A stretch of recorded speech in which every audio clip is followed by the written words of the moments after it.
The way we consume news and information has changed drastically. Gone are the days when traditional media had full control over the narratives. Today, social media platforms, influencers, and citizen journalists shape public opinion just as much, if not more, than mainstream news outlets. But with this shift comes big questions. Who controls the narrative in this digital age? How do we tackle misinformation and fake news? Where do we draw the line between regulation and free speech? And what does the future hold for journalism in Nigeria? Today on Jasiri, we're diving into the evolving media landscape, the challenges and the opportunities of digital journalism, and the power of public opinion in shaping governance. It's a conversation that affects us all. We have a guest standing by to be a part of the discussions this morning. But first... All right, but first, we need to give you the latest update on Senator Natasha Akpoti-Uduaghan's recall saga. Some registered voters in Kogi Central, senatorial district have officially petitioned INEC to recall Senator Natasha Akpoti-Uduaghan, citing loss of confidence due to the alleged misconduct, abuse of office, and deceitful behavior. The Independent National Electoral Commission confirms that it has received the petition seeking the recall process of Akpoti-Uduaghan as Senator of the Federal Republic of Nigeria. The Secretary to the Commission, Rose Oriaran Anthony, received the petition on Monday. It's reported that more than one-half of the registered voters in the district, that is over 200,000 people, signed in support. And now Obi Ezekwesili is doing some calling out on X and is revealing some of the criminal recall process launched to, she put it like that it was fraudulently done to recall this senator. But, you know, let's just enjoy the video. Let's watch it.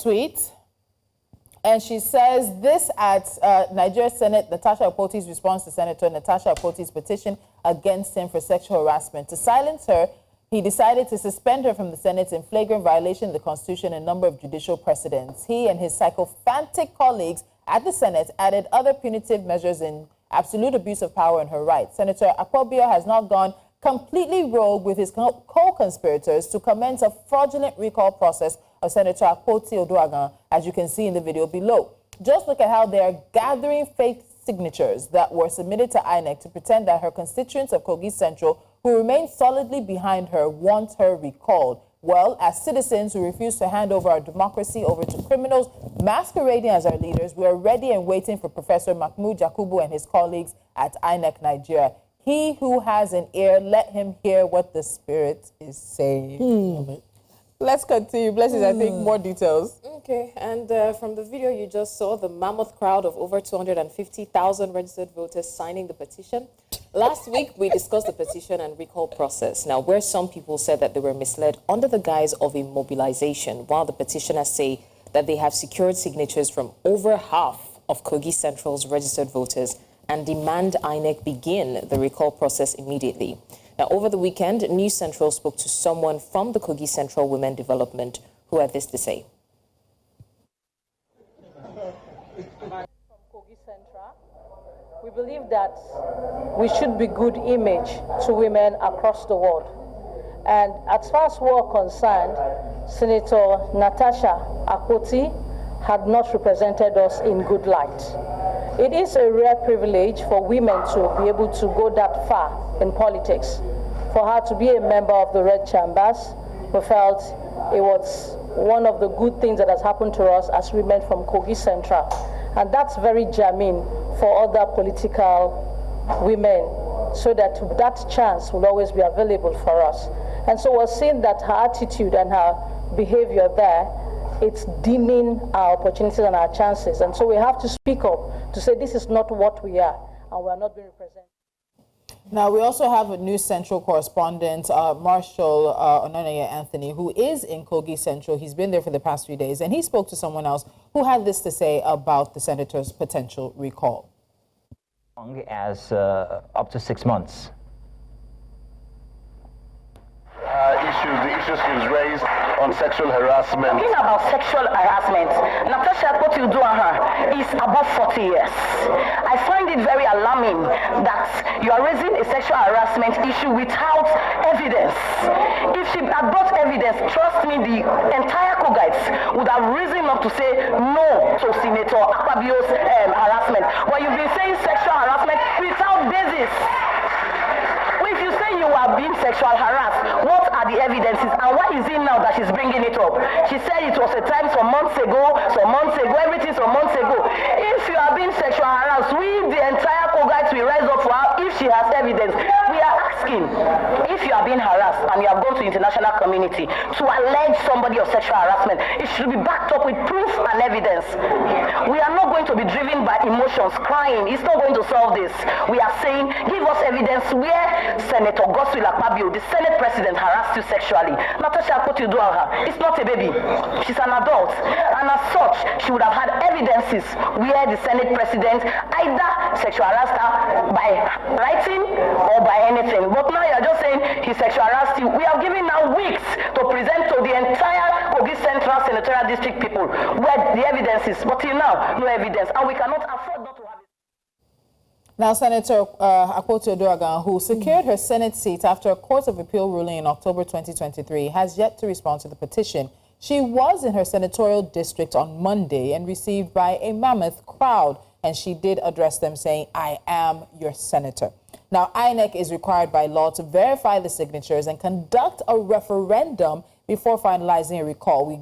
Last week when we spoke about it, we spoke about the steps for a recall. INEC says it will follow the law on this matter. Before the ladies, because it's like a community here, let's have some reactions first. Process, not emotional or fake video process, and this is in response to Obi Ezekwesili's video. You didn't vote in that constituency. You don't get to dictate how they conduct their constitutionally guaranteed affairs. By the way, the language in the video is not what they speak in Kogi. Yes, so yes. Is that not a problem? If the language in the video is not what they speak in Kogi, continue. No, it's one language in Kogi State. There are different languages. But Yes. the guy That's is not trying to Kogi language. That's Ebira. But there are people in Kogi. Yes. So Ebira. then that comment it's is not wrong. a general. So I think he's just trying to say it's not a general Kogi language. But the language is Ebira. Let's and take that's another- where our constituency is. Let's take another reaction, please. What is criminal in the constituents exercising their rights as provided for under the Constitution? So at INEC should refuse to collect the petition or what? Let Senator Natasha engage her people to thwart the recall process and not making noise on CNN, BBC, and other stations. Next. Where did you get this? We saw people on queue at the recall process of Natasha and Kogi. You are such a disappointment and PBAT hater, in reference to the president. Next. An absolute shame. The desperation is glaring, using fraudulent tactics to undermine the will of the people. This is nothing but a mockery of democracy. Ironically, it is Akpabio who is being damaged by this sad spectacle. This highlights the depths to which he is willing to plumb just to get rid of the fighter and warrior, Senator Natasha Akpoti-Uduaghan. Akpabio's moral authority is now zero. And I think we'll take one more if we have. We see these, we complain but do nothing to stop them. Just like the elections, we see the rigging, we cry over it, we do nothing about it. They announce the rigged in person, we moved on with the person, and they rinse and repeat. Ladies, so I have a few things. I know Obi Ezekwesili made some strong accusations in her tweets, and as they are right now, they are still just accusations because there has to be someone to come out and prove that the recall process is being manipulated and puppeteered. But we all have our suspicions, especially since what happened last week. Do they all end up at the feet of the Senate president? We don't know. So I just think that needs to be said.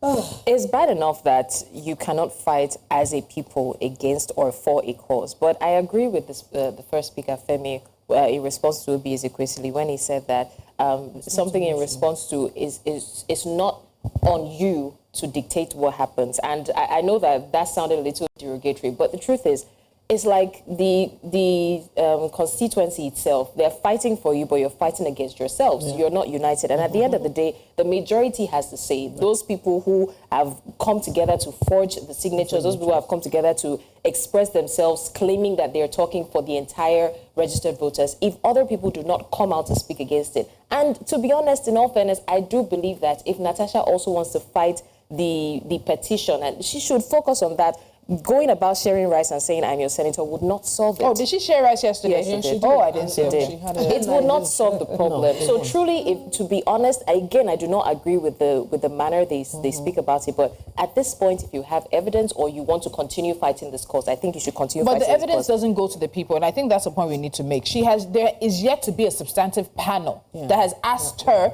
or a Pabio to tender evidence. So why does she have to be the one to put the evidence in the public light? No. I think this is a very intentional person. Senator Akpoti-Uduaghan is a very intentional person because she's also a lawyer. So I think she respects the ambits of the law. But I'm asking as a people, where's the moral fiber? If you're all of us suspect what's going on, getting those votes in and getting, it's surrounded by fraud and all of that. Even if you were approached and asked to come and do something, even if you're hungry, where is your moral fiber? The moral fiber is in their stomach. We still carry those stomachs to churches. You understand? We still carry. So it's as if we get the common sense when it suits us. We're only hungry when we want to be. If somebody calls you, Lola, and says, okay, I need you to come here. Okay, 4 of us, let's sit in a room and sign what we're signing. Would you, please, Nigeria there is nothing new under the sun here in Nigeria. Just like one of the tweets said, we know I voted the last voting session. And I know what happened in my own constituency. We ran for our dear lives, and yet they still counted votes. I'm not giving you an account of something I heard. You know they know me. Yeah. They were already accusing me, calling me by name on the queue, because I wanted to vote for the governorship candidate that I wanted to vote for at that time. And I had to hide in the gutter first. They run. The whole place, the ballot box was taken.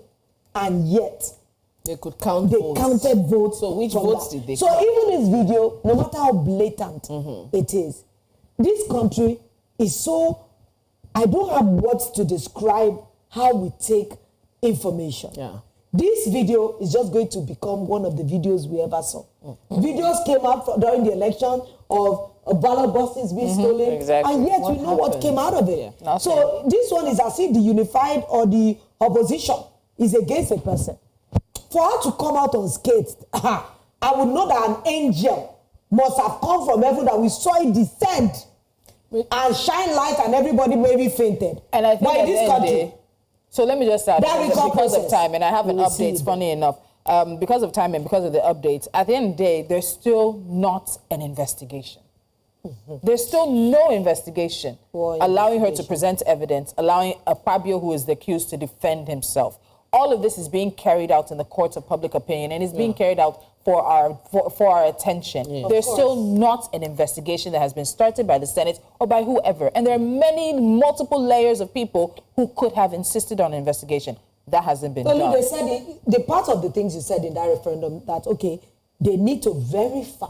They will verify. I want to see the verification process. Yeah. All those voters, are they going to make sure that, they'll call every constituent and say, is this your signature? So INEC has a process. Before you go to that, let's get something that came in from news that we need to share. So remember that she does have a case in court regarding her suspension. Well, the justice in that case has recused himself. Now, the legal battle surrounding the suspension of Senator Natasha Akpoti-Uduaghan from the Nigerian Senate has taken a new twist as Justice Obiora Egwatu of the Federal High Court, Abuja, recused himself from the case. At the previous hearing on March the 10th, the judge had adjourned the proceedings till today, March 25th, to allow all relevant processes to be served on the parties involved. However, during this morning's session, he announced his withdrawal from the case, citing allegations of bias as the reason for stepping aside. He has now directed that the case file be transferred to the chief judge for reassignment to another judge, ensuring the case continues under a new judicial officer.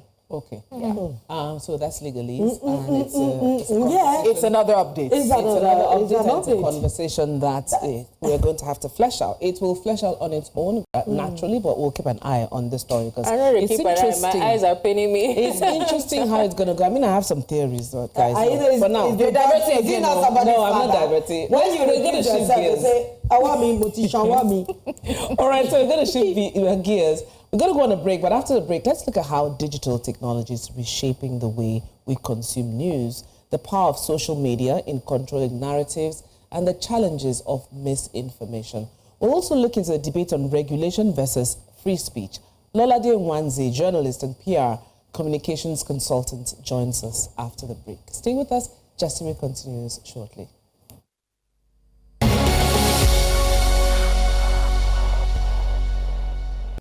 The way we consume news and information is changing faster than ever. Traditional journalism is no longer the sole gatekeeper of truth.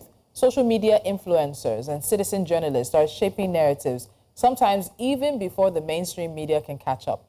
But with this digital revolution comes new challenges. Misinformation spreads like wildfire, government regulations threaten free speech, and media credibility is constantly questioned.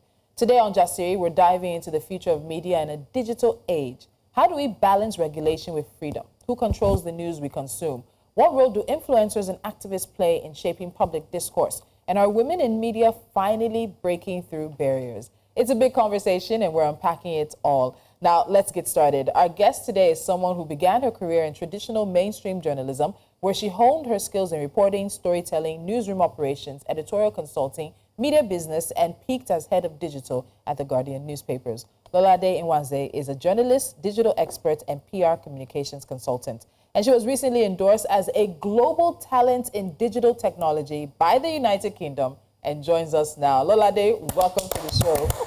Thank you for having me, Tolu. They look like reasonable people now, right? Because me, I will out them. If people see what they put Lolade through in makeup, she was shocked. She was shook. I just hope when they allege on this table, they have their evidence. You know, CCTV cameras in this office. No, that was the show before the show. The show before the show. We can't have evidence because we're also not innocent. Better. So he who comes to equity must come with clean hands. Yes. But welcome to the show, Lolade. Thank you very much for having me. You have a beautiful smile, by the way. Thank you, I try. Okay, so let's get to the conversation. I mean, journalism has changed significantly with the rise of digital media. My first question would be, how would you describe the state of digital journalism in Nigeria? We just talked about this with our guest, I think, Damilola, about citizen journalism. Everybody now is a blogger. Is no longer about the legit news, is about first to post, and then everybody just jumps on that trend. So how would you describe the state of digital journalism now in Nigeria? I mean, we have come a long way, honestly. I think it's important to first state that fact. I remember back from when I started out in journalism, for example, it was the days of you needing to write in off-code. I started off in a traditional newspaper newsroom, and we didn't have even laptops, and we would go, and when you go out for your story, so it was basic journalism principles had to be followed. So first you start with news gathering. You go out actually and look for the stories, right? These days people don't even go out looking for stories. Many times people are just at home on their phone scrolling, and then the news comes to them. You know, back in the days you needed to go and look for the stories, and you come back to the newsroom. You go into the library, and then we'll write on what we used to call off-cuts, essentially just newsprints cut into A4 sheets of paper. So you sit there and you're trying to transcribe your interview, your midget, which is just your recorder. Looks like you're talking a foreign language. That's what it was, you know. And so So that's where we're coming from. The days when you would interview on cassette tapes and come back and write, you know, and non-linear editing and linear editing and counting your words, 3 words per second. Thank you. So I think when we dial it back a bit, we can appreciate how far we have come. Yeah. We're talking about those, it was 24-hour news cycles. You know, people had to wait till the next day, for example, the next newspaper of the next day to know what happened yesterday in Asorok. Or you need to wait for the 7 p.m. news on TV or the 9 p.m. or 10. you know, to find out. But nowadays, it's breaking news every second. Yeah. Like every second. I was looking online the other time, I realized that in the U.S., for example, alone, you have up to 5,000 news articles published daily. Just the U.S. Globally, it's over 2 million, you know, every day. And you just wonder at the output, the amount of output we have today is really, really high. But that is on the output side. There's something also to be said for the quality, right? Because at the end of the day, it's not just the volume. And that is where the journalists come in, really. We are literally still that quality control department of news, whether we like it or not. Because volume can be out there, but then what really makes for journalism really is the responsibility that we shoulder each time we put out one story or the other.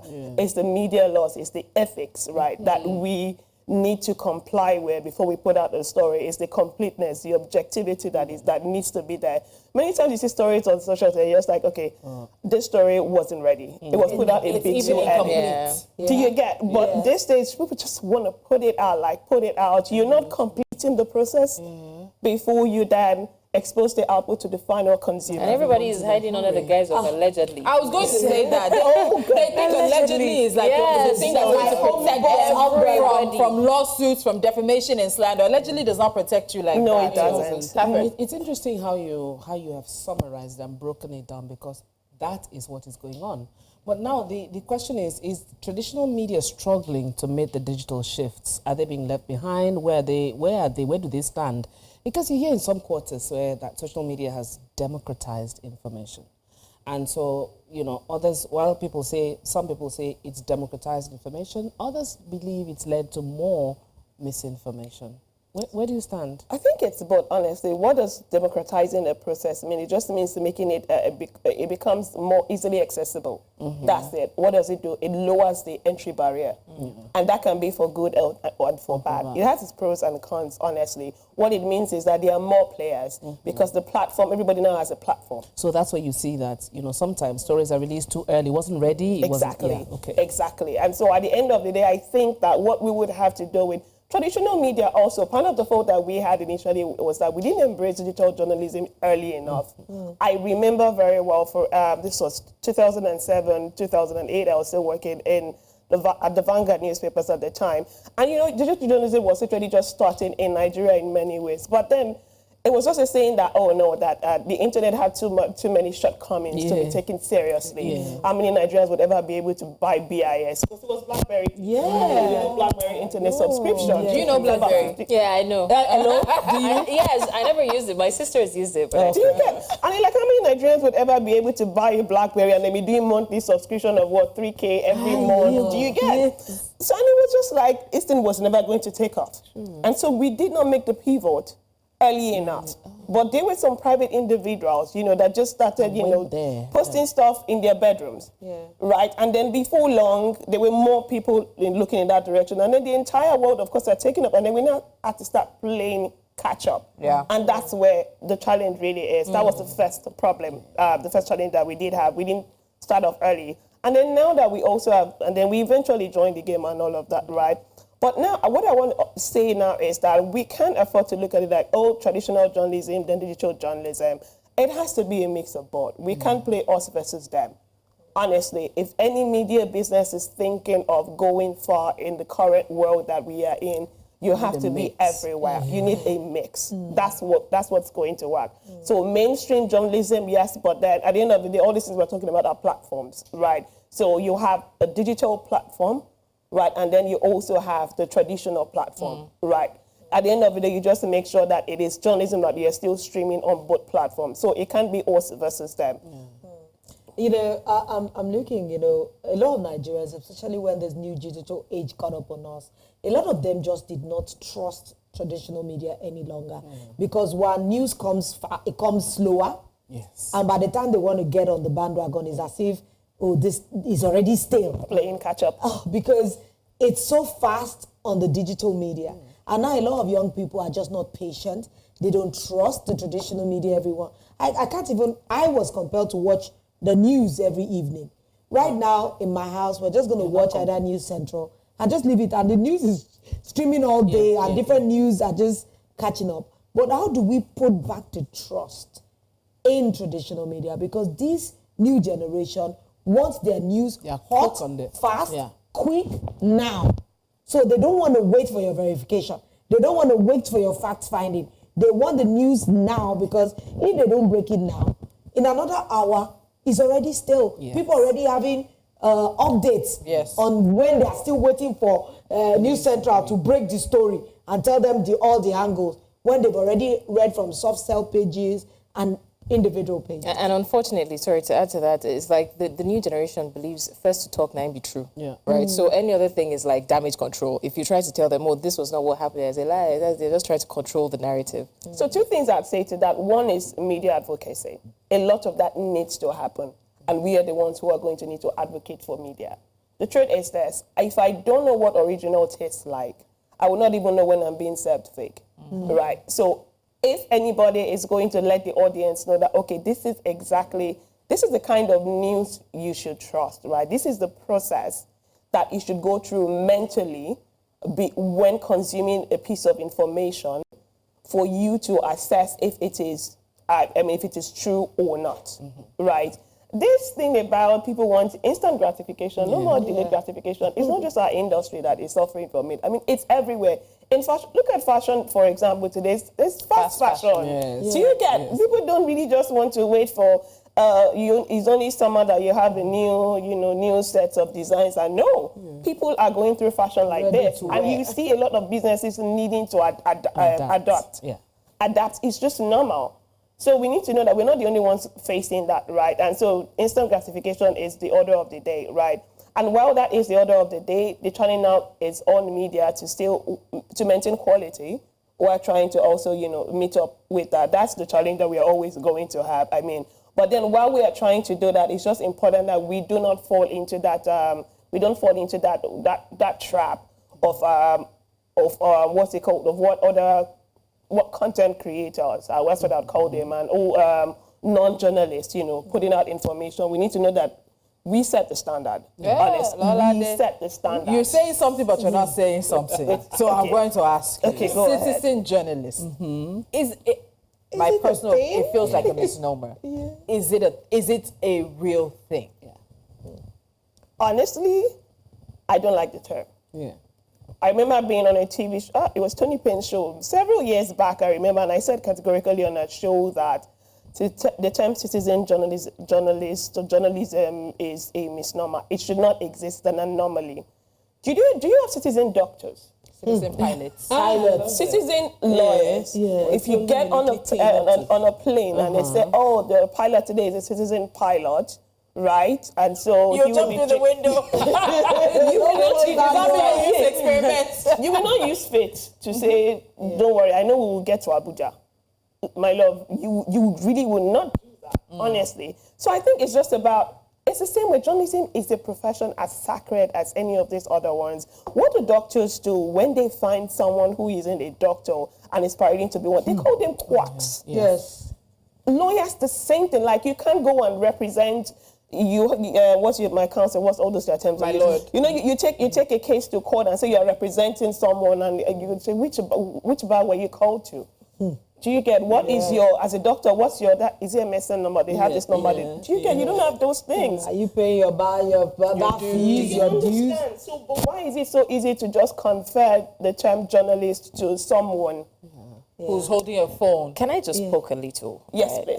Because, to be honest, I think that it goes both ways. And now, radio stations, even some TV stations, the people they hire are not different from citizen journalists, because sometimes the things they say on air. What role are they hiring from? A presenter is not necessarily a journalist. Let's not make that mistake. Yeah, so that's the thing. Many people feel because you're a radio presenter, you're a legit journalist. And so a lot of people are not. Yeah, so that's the problem. The problem is we are allowing these quacks infiltrate, right? So even to very sensitive positions where, you know, as a journalist, you're supposed to sit down, give the news. You're seeing, I'm not saying all Gen Zs are quack, but people who do not exactly have the experience doing this thing, and you're like, what's the difference in this one and the blog? Oh, this one just said this one. That's not true. So you, the listener, are correcting what they're saying.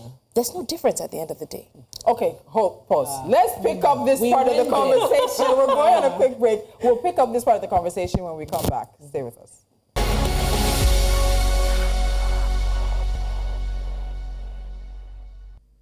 Hey, thanks for staying with us on Jasirio. We're still talking digital journalism, and we have gone somewhere that a lot of people did not want us to go. We are shattering the table. So we're talking about where the lines are getting blurred, because honestly now, it doesn't take too much work for you to work as a journalist, or so they think they are journalists, right? And now it's like, because of that desire for conformity, so because we have a lot of Gen Zs now, you hire younger, supposed journalists to, you know, to present in your radio station, your TV station, no training. In fact, a lot of them will say, oh, I was a mechanical engineer in school, but I sounded nice, so here I am. Yes. You So know, this thing you're pointing to reminds me, I can't remember, I've been looking for it, but there was a senator or House Representative member a few years ago who started talking about we needed to regulate the entry level, the way people can enter into medium journalism, because it seemed to be an all-comers affair. You could have maybe try to do something else and you can't find a job. You're going to OAP. You want to do something else, you become a journalist or a reporter.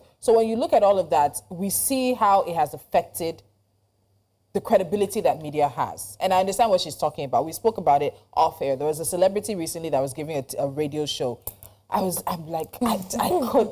hit the car in front of me because I was so upset. And that person too will say, now I'm an OAP. And so it becomes a standard. Me that I'm OAP of how many years, you now put the two of us on the same level. They will win awards more than you. So when you look at it, you see where some of the distrust comes from, because I think in some ways, I've seen traditional media attempt to do what digital media does. And we got our hands burnt. A lot of people were trying to play the breaking news fast first. And then it came to find out that because you stopped doing your checks and balances that you used to do, you're breaking, and then you have to retract, and then you have to apologize. So for us at News Central, we may not always break the news first. Sometimes we'll break it first, but we will always give you the truth.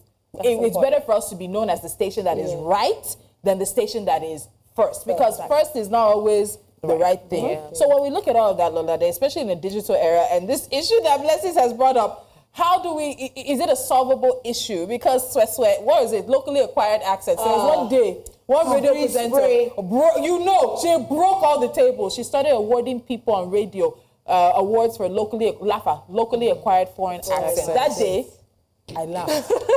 I'm so sorry, I was bad for laughing, but it's an issue. Well, unfortunately, that's the criteria. So either you have the voice for radio and TV or the face for it. It's no longer about your qualification. It's about the voice, the face, the body, or the social media presence.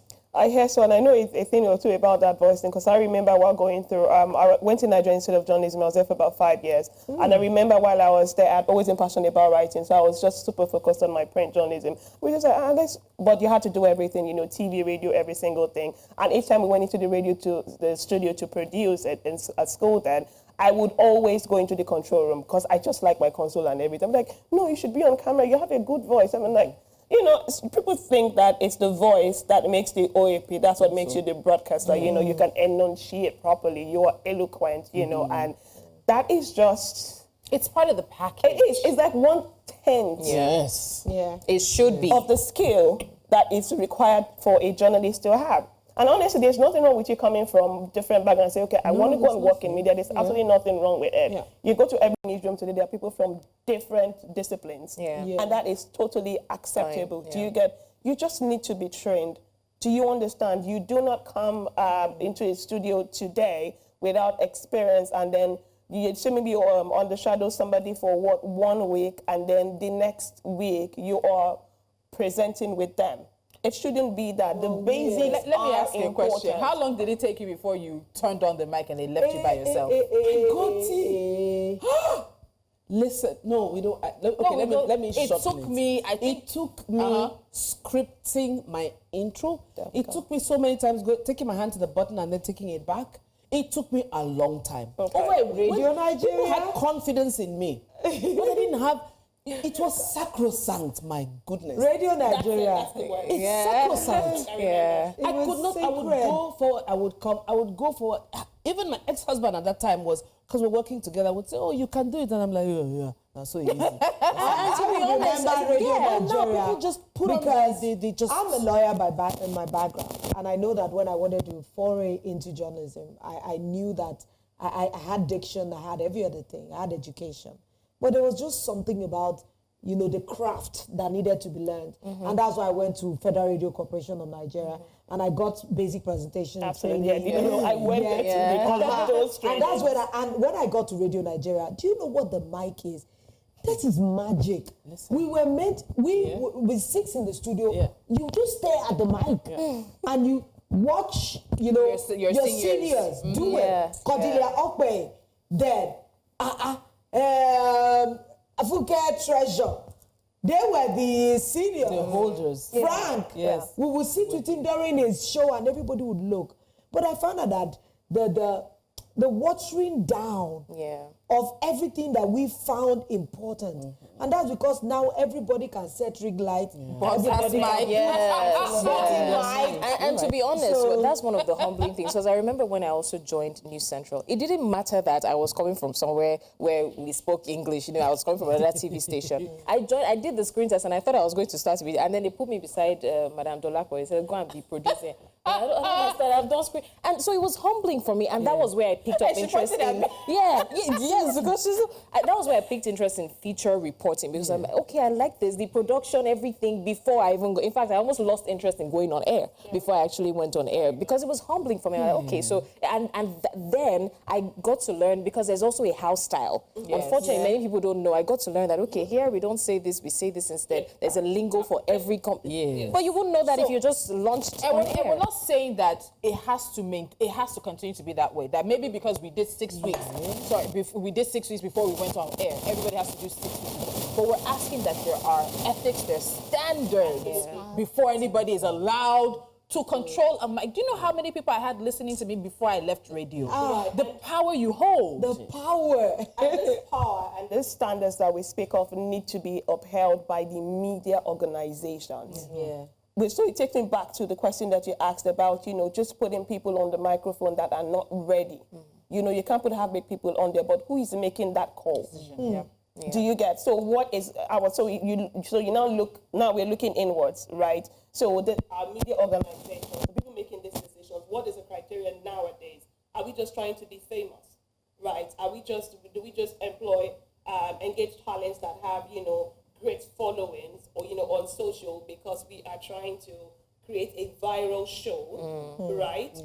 As against a show that, you know, professionalism is upheld in all regards, you know.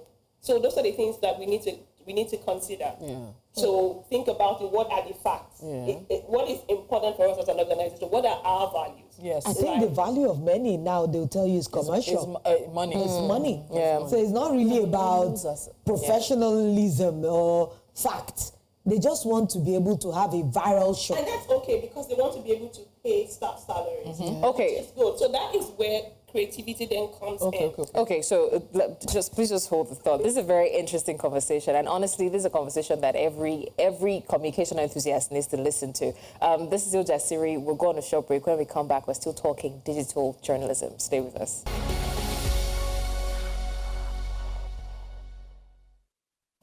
Welcome again. If you're just joining us, you are really late into the game because we're almost rounding up. We've been having a very interesting communication discussion on this table. We're talking digital journalism, and we have a powerhouse in the building who is just, you know, breaking down things for us. Anyway, we just have a few more minutes. I always believe that we can learn from others because we know what the West is doing. So we want to know what it feels like playing catch-up to other countries. What are they doing right digitally that we can imbibe here so that we too, we can be at the forefront? Because I know they must be experiencing some of the challenges that we are experiencing too. Yeah, definitely. I think the challenges that we're experiencing nowadays across countries are the same in several regards. Yes, while we are playing catch up, right, and a lot of other countries started before we did. However, some challenges are the same, while we also have our unique ones naturally. So, for us to be able to then catch up and come up to where we were, come up to speed like we would want to be, there's so many things we need to take a look at. First off, there's a lot to be done internally first inside our media organizations. A lot of people would, and starting from the pay, honestly, the incentives need to be a little bit more attractive first off. About as what's it called? Media owners would also tell you that, oh yeah, we want to pay more, but it means we also need to earn more for us to be able to pay more. And that's why we think that let's shake things up a bit by bringing in, certain people so that we can have some viral shows and maybe increase advertising so that we can then have more income, more revenue, and then we can actually pay. I think that right now, business model for media houses is still very broken, honestly. And it's the person who cracks that will be doing all of us the biggest favor. That we'll all follow. I'm telling you. Because right now we're still experimenting. Remember that at the end of the day, technology is still very new. It's still very new. Newspapers have been around for so many hundreds of years. So centuries. TV has been around for so long. That's mainstream, traditional media now, right? And digital is still very new to us.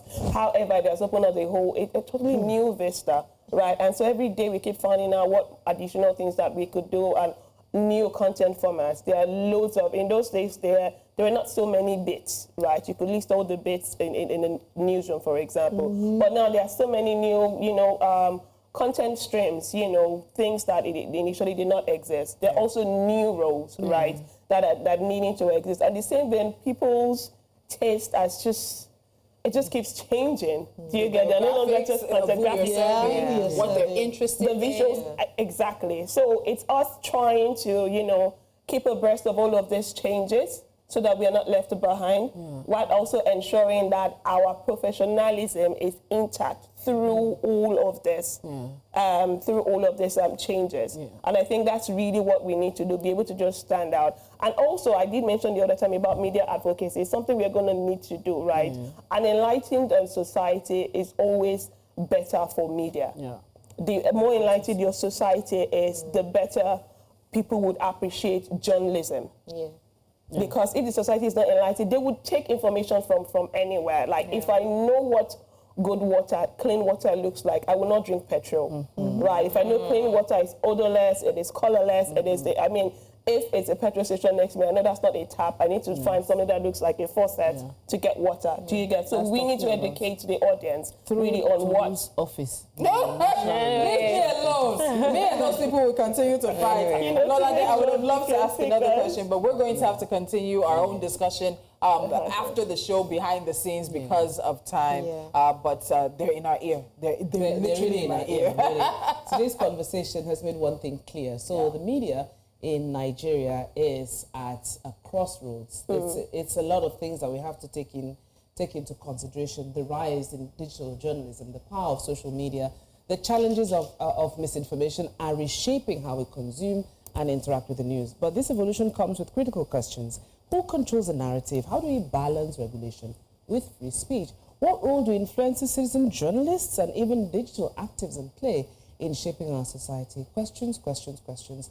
As we move forward in this digital era, it's up to all of us, journalists, policymakers, and everyday citizens to demand accountability, promote credible reporting, ensure that media remains a force, a sacrosanct force for truth and change. It's over. Bye. See you tomorrow.